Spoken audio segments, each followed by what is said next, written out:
ഇത് എന്താണെന്ന് അറിയാമോ? ഇതാണ് ഈന്തപ്പഴം. ഈന്തപ്പഴം എന്ന് പറഞ്ഞാൽ ഇത് പഴുക്കാത്ത ഈന്തപ്പഴമാണ്. അപ്പോൾ ഇതുകൊണ്ട് എന്താണ് നമുക്ക് ഉണ്ടാക്കാൻ പറ്റണമെന്ന് ഒന്ന് നോക്കാം കേട്ടോ. നമ്മുടെ പച്ച ഈന്തപ്പഴം ഞാനൊന്ന് ചെറിയ കഷ്ണങ്ങളാക്കിയിട്ട് കുറച്ച് ഉപ്പ് പുരട്ടി വെച്ചിട്ടുണ്ട്. ഇനി ഇവനൊന്ന് മാറ്റി വെക്കാമേ. ഇനി നമുക്ക് വേണ്ടത് വെളുത്തുള്ളി, വേപ്പില, ഇഞ്ചി, പച്ചമുളക്. ഇത് പഴുത്ത ഈന്തപ്പഴമാണേ. അതിനൊരു രുചി വ്യത്യാസം ഉണ്ടല്ലോ പച്ചയ്ക്ക്. അപ്പോൾ അതുകൊണ്ടാണ് ഈ 3 ഈന്തപ്പഴം ഞാൻ കുരുകളഞ്ഞ് എടുത്തിരിക്കുന്നത്. പിന്നെ വേണ്ടത് മുളക് പൊടി, കുറച്ച് കായം, പിന്നെ കുറച്ച് മഞ്ഞൾപ്പൊടി, പിന്നെ വേണ്ടത് കടുക്, പിന്നെ ഉലുവ. ഇത്രയും മാത്രം നമുക്ക് ഇത് ഉണ്ടാക്കാനായിട്ടുള്ള ആവശ്യമുള്ള സാധനങ്ങളാണ്. അപ്പോൾ ഇനി നമുക്ക് നേരെ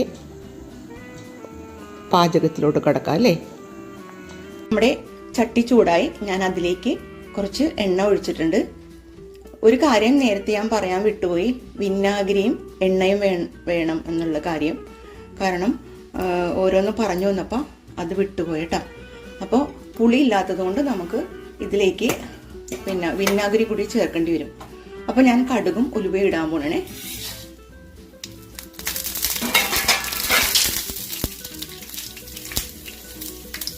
അത് പൊട്ടുമ്പോൾ ഈ കറിവേപ്പിലയും കൂടി ഒന്ന് പൊട്ടിക്കും.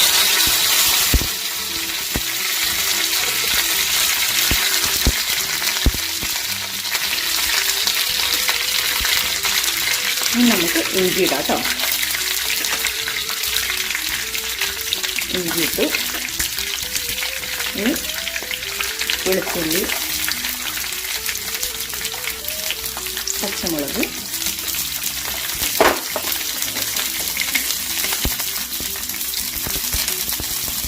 നന്നായിട്ടൊന്ന് വഴറ്റണം കേട്ടോ.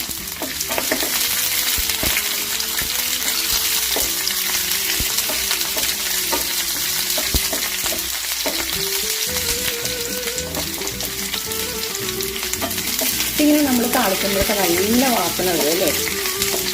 ഇഞ്ചിയുടെയും വെളുത്തുള്ളിയുടെയും കറിവേപ്പിലയുടെയും എല്ലാം ഒരു പ്രത്യേക ഒരു വാസന വരും.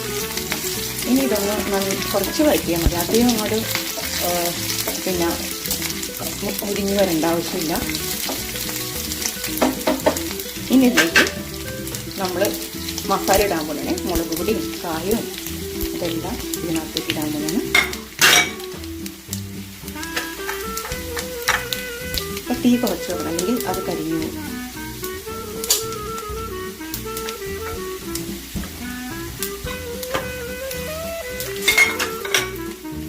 ജസ്റ്റ് ഒന്ന് വരയ്ക്കണം. ഞാൻ ഒന്നിനധികം എണ്ണ ഉപയോഗിക്കാറില്ല കേട്ടോ.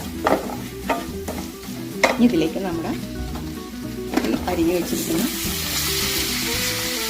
ഈന്തപ്പഴം ഇട്ടുണ്ട്.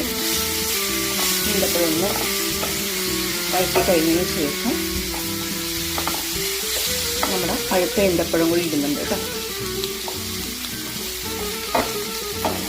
എല്ലാണ്ട് നന്നായിട്ട് യോജിപ്പിച്ചതിന് ശേഷം ഇതിലേക്ക് നമുക്ക് വിനാഗിരി ചേർക്കണം. അപ്പം ഞാൻ സ്റ്റവ് ഓൺ ചെയ്തിട്ടുണ്ട്.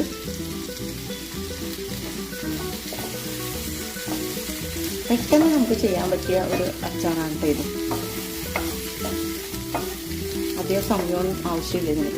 അപ്പോൾ ഇനി ഞാൻ വിനാഗിരി ചേർക്കാൻ പോണേ. ഒരു 2 സ്പൂൺ വിനാഗിരി ചേർത്തിട്ടുണ്ട്.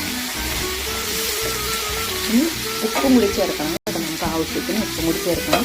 അതിലേക്ക് നേരത്തെ ഞാൻ ഉപ്പിട്ടിട്ടുണ്ടായിരുന്നു. അപ്പോൾ അത് നോക്കിയിട്ട് വേണം വീണ്ടും ഉപ്പ് ചേർക്കാനായിട്ട്.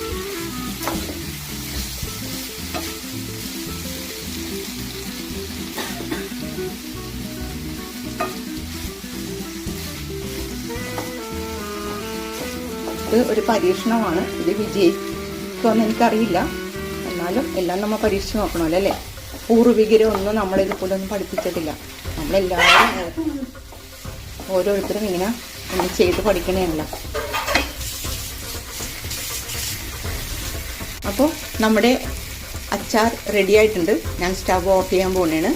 ഇനി അതൊന്ന് ആറിയതിന് ശേഷം രുചിച്ച് നോക്കിയിട്ട് പറയാം കേട്ടോ.